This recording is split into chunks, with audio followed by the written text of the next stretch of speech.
Hello and welcome दोस्तों, मैं हूं राज और आप देख रहे हैं वन ट्यूशन। तो आज के वीडियो में हम लोग डिस्कस करने वाले हैं एचएस फर्स्ट ईयर यानी कि क्लास 11 इंग्लिश की फर्स्ट चैप्टर की इंपॉर्टेंट क्वेश्चन आंसर्स को। तो इस वीडियो में जो मोस्ट इंपॉर्टेंट क्वेश्चन है उसी के बारे में हम लोग डिस्कस करेंगे इस साल के लिए। तो वीडियो को पूरा देखना, कोई भी डाउट हो, कोई भी दिक्कत हो, कमेंट सेक्शन में ज़रूर कमेंट करना। तो चलिए फटाफट देर न करते उस वीडियो को स्टार्ट करते हैं। तो सबसे पहला हमारा क्वेश्चन है, mention 3 reason how the author's grand mother spend her day after he grew up. यानी कि जब ऑर्थर बड़े हो जाते हैं तब ऑर्थर की जो ग्रैंड मदर है वो अपना टाइम किस तरीके से बिताया करती थी। तो जैसे ही ऑर्थर बड़े हो जाते हैं उनको एक सेपरेट रूम दे दिया जाता है और उससे क्या होता है, जो कॉमन लिंकेज होता है उनके बीच में जो लिंक और फ्रेंडशिप होता है वो बिल्कुल ही ख़त्म हो जाता है ऑर्थर और उनकी दादी के बीच में। तब उनकी दादी जो है ना वो अपना टाइम व्हील को स्पिनिंग करने में बिताती थी। जब व्हील को स्पिन कर रही होती थी तब वो प्रेयर भी कर रही होती है। और दिन में कुछ ऐसा समय होता है आफ्टरनून के टाइम जब वो स्पैरोज़ को खाना खिलाया करती थी। तो ये उनका बेस्ट पास टाइम का जरिया हुआ करता था। नेक्स्ट क्वेश्चन देखते हैं।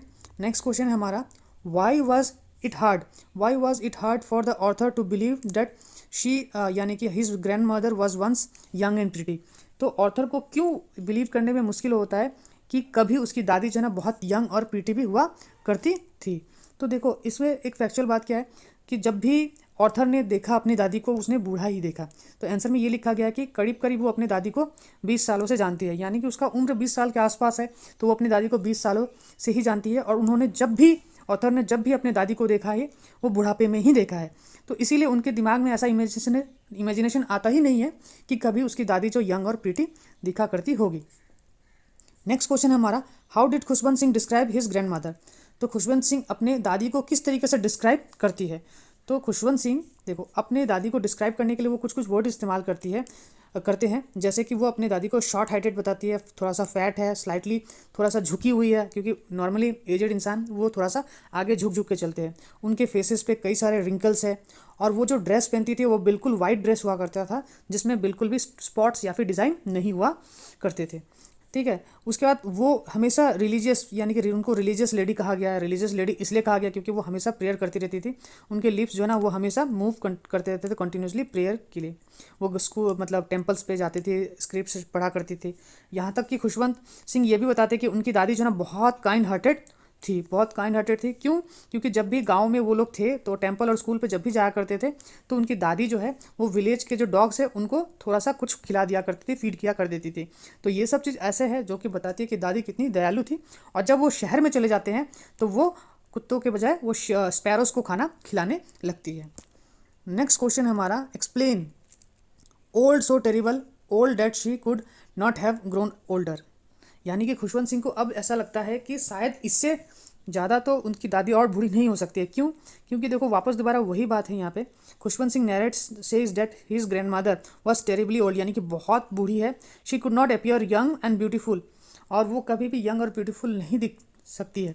हर face was a criss cross of wrinkles, यानी कि बताया गया कि उनके चेहरे पे किस तरीके से झुर्रियाँ पड़ी हुई है। वो थोड़ी सी शॉर्ट है, फैट है, स्लाइटली ब्लैंड है, जैसे कि मैंने अगले वाले आंसर्स में आप लोग को बताया। और यही सब आइडिया के वजह से उनको ऐसा महसूस होता है, उनको ऐसा लगता है, वो नरेट करते हैं कि उनकी दादी जो है कभी खूबसूरत नहीं दिखती होगी।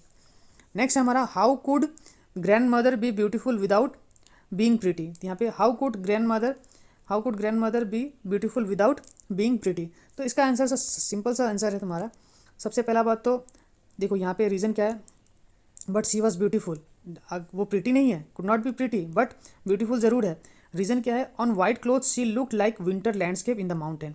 तो वो जो वाइट ड्रेस पहना करती थी उसकी दादी, और वो ये नज़ारा, मतलब इस नज़ारे से इसको डिस्क्राइब किया गया कि winter landscape in the mountain. आप लोगों को पता ही होगा कि लैंडस्केप का जो माउंटेन होता है, माउंटेन के जो लैंडस्केप होते हैं विंटर में वो कितने खूबसूरत होते हैं। तो उससे मतलब इसको डिफाइन करने की कोशिश की गई है। How did sparrow react to the death of Khushwant Singh grandmother, यानी कि ऑथर के जो ग्रैंड मदर है उनके डेथ पे स्पैरोज किस तरीके से रिएक्ट करते हैं ना। तो यहाँ पे जब खुशवंत सिंह की दादी मर गई थी, यानी कि वो डेथ पे पड़ी हुई थे, यानी कि तब थाउजेंड्स ऑफ स्पैरोज आते हैं, साइलेंटली बैठ जाते हैं कोर्टयार्ड और बरांडा में। यहाँ तक कि वो लोग जो है ना कोई आवाज़ नहीं करते, ना ही वो लोग अटेंशन पे करते हैं कि उनको ब्रेड्स और कुछ खाने के लिए दिया गया है। वो लास्ट ट्रिब्यूट पे करते हैं और साइलेंटली वहाँ से उड़ के चले जाते हैं। नेक्स्ट क्वेश्चन है हमारा, what is the difference between the school village school education and urban school education, यानी कि अर्बन स्कूल एजुकेशन यानी कि शहर वाले स्कूल और गांव वाले स्कूल के एजुकेशन में क्या फ़र्क था। तो जो गांव वाले जो स्कूल था वहाँ पे बेसिक एजुकेशन प्रोवाइड की जाती थी, जैसे कि वहाँ पे अल्फ़ाबेट अरिथमेटिक सिखाया जाता था, टीचिंग्स ऑफ गॉड स्क्रिप्चर्स के बारे में सिखाया जाता था। बल्कि जो स्कूल टाउन वाले स्कूल है वहाँ पे थोड़ा सा अलग तरीके के पढ़ाइयाँ होती थी, जैसे कि वहाँ पे अलग अलग सब्जेक्ट्स थे, इंग्लिश साइंस म्यूज़िक वगैरह एक्सेट्रा वगैरह थे। और वहाँ पे जो है ना वो भगवान और स्क्रिप्चर्स वगैरह में कुछ भी पढ़ाई नहीं होता था। 3 रीजन्स बताने बोला है यहाँ पे नेक्स्ट क्वेश्चन में, 3 reasons why the author's grandmother disturbed when she started going to the city school. तो 3 रीज़न बताओ जिसके वजह से जो ऑथर की ग्रैंड मदर है वो डिस्टर्ब फील कर रही थी जब खुशवंत सिंह यानी कि ऑथर स्कूल जा रहे थे शहर वाले। तो सबसे पहला तो रीज़न है, she was not in favour of western science and learning. उनको बिल्कुल ये सब पसंद नहीं था, वेस्टर्न साइंस और लर्निंग जो तरीके नए पढ़ाई के अडॉप्ट की गई थी। और दूसरी बात, वहाँ पे कोई भी टीचिंग्स गॉड और स्क्रिप्चर्स के बारे में नहीं होता था, वो भी पसंद नहीं है। और वहाँ पे म्यूज़िक सिखाया जाता था, म्यूज़िक, और उनके लिए दादी के लिए म्यूज़िक जो है ना वो अच्छे लोगों के लिए अच्छे लोगों की निशानी नहीं है। तो इनके वजह से वो हमेशा डिस्टर्ब फील करती है। उसके बाद नेक्स्ट क्वेश्चन है हमारा, what was the last sign of physical contact between the author and the grandmother. तो लास्ट साइन क्या है जो फिजिकल कॉन्टैक्ट ग्रैंड मदर और ऑथर के बीच में हुआ था। Why did the author think that to be the last physical contact, और ऑथर को ऐसा क्यों लगता है कि वो कॉन्टैक्ट जो है वो उनका लास्ट कॉन्टैक्ट था। तो ये ऐसा था कि जब ऑथर 5 साल के लिए बाहर पढ़ने जा रहे थे, ठीक है, जब बाहर पढ़ने के लिए जा रहे थे तो उस समय जो दादी है ना उनके फॉरहेड पे किस करती है, और ये जो है इनका लास्ट फिजिकल कॉन्टैक्ट था। क्योंकि दादी इतनी बूढ़ी हो चुकी थी, ऑथर को ऐसा लगता था कि अब वो 5 साल के बाद जब ऑथर वापस आएंगे तो वो उनको देख पाएंगे भी कि नहीं, इनसे इनको मतलब डाउट था। नेक्स्ट क्वेश्चन नंबर 10 है हमारा, how did grandfather appear in portrait. तो ग्रैंडफादर के बारे में क्या है। तो ग्रैंडफादर तो पता ही होगा, ग्रैंडफादर पोर्ट्रेट यानी कि पिक्चर में उनको दिखाया गया है, तो पिक्चर में वो कैसे दिखते थे। तो ग्रैंडफादर जो है ना यहाँ पे वोर ए बिग टर्बन, यानी कि उन माथे पे ना वो पगड़ी पहने हुए थे, लूज फिटिंग क्लोथ था उनका, लॉन्ग लंबे से बियर्ड थे जो कि चेस्ट के पार्ट को भी कवर्ड कर रहे थे, और ऐसा देख के लग रहा था कि एटलीस्ट 100 ईयर्स के ओल्ड तो वो होंगे ही होंगे। He did not look the short person who would have a wife and or children. He looked as if he could have lots of grandchildren, और वो उनको देख के ऐसा लगता था कि उनके जो ना 1-2 बीवी और बच्चे नहीं बल्कि कि उनके बहुत सारे पोते पोतियाँ होंगे, मतलब ऐसा बताया गया है। Mention the old way in which the grand mother just behaved before she died. तो ग्रैंड मदर मरने के पहले वो किस तरीके से वो बिहेव कर रही थी उनके बारे में बताने का। तो before her death the grandmother refuse to talk to anyone, यानी कि मरने के ठीक पहले उसने मतलब दादी ने बात करना बंद कर दिया था, यानी कि किसी से वो बात नहीं कर रहा था। उसके पहले वाले दिन she forgot to pray while she was singing homecoming of the warriors and beatings drums continuously.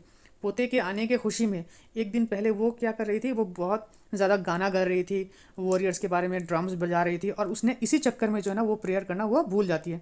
She ignored even after she was requested to stop, और उनको ये सब करने के लिए रोका भी गया, मना भी किया गया, लेकिन वो बिल्कुल नहीं रुकी। She lays peacefully in her bed next day praying and telling her beads, और वो नेक्स्ट डे जो है ना उनको जब याद आता है तो उनको ऐसा लगता है कि उनको प्रे करना चाहिए, और वो चुपचाप बैठ जाती है प्रेयर करने के लिए।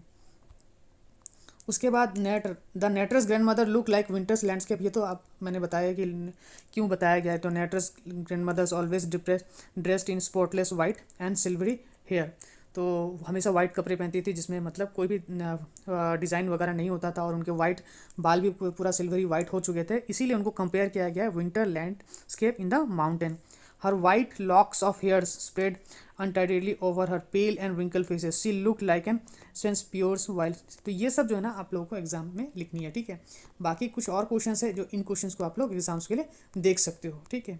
तो अगर आप ये सब सारे क्वेश्चंस करके चले जाते हो तो ये 5 to 6 मार्क वाले क्वेश्चंस में ना आप लोग को ये सब क्वेश्चंस पढ़ने, जैसे कि what are the different ways in which we come to know the author's grandmother's was a deeply religious person.